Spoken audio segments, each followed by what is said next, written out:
All right, welcome to section 2 in our course about the PMP exam prep seminar. In this section, we're going to talk about how do you get the most from this course. You've paid for the course, you're investing time in the course, and the goal of the course is you passing the PMP.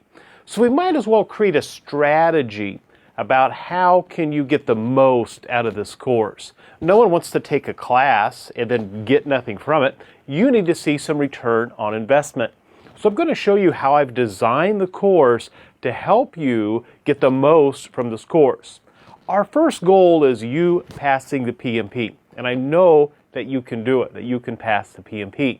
Well, our second goal, though, is to have a good understanding and a good base of how can you apply this project management principles in your role as a project manager, because we want to have some good practices, and we want to see a return on investment beyond just the PMP. Now, make no mistake, our first concern is you passing the PMP. That's our number one goal. You and I, it's you earning the PMP. So in this course, I'm going to start off by talking about some frequently asked questions that I've taught this course since early 2000, and I've taught for a long time online, and I get the same questions over and over and over.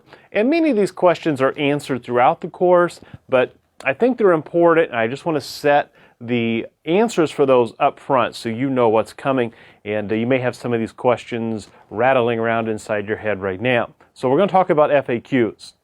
I'm also going to address this issue of, am I earning PDUs, professional development units, or contact hours, and what's the difference? So we'll nail that down, and that'll be clear for the remainder of the course. Yes, you get a certificate of completion. The number one question that I get every day from people is, do I get a certificate of completion? So you know those folks aren't watching this particular lecture, or they wouldn't be emailing me asking about the certificate of completion. So in this section, I'm going to show you how to claim the certificate of completion and why you need that if you're audited, like we talked about in the last section.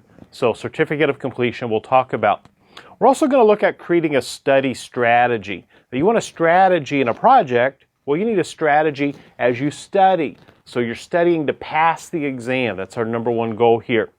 We're going to look at the entire PMBOK Guide 6th edition. Don't worry, it's at a high level, but we're going to walk through all the different parts of it, and that will help us on the remainder of the course as well.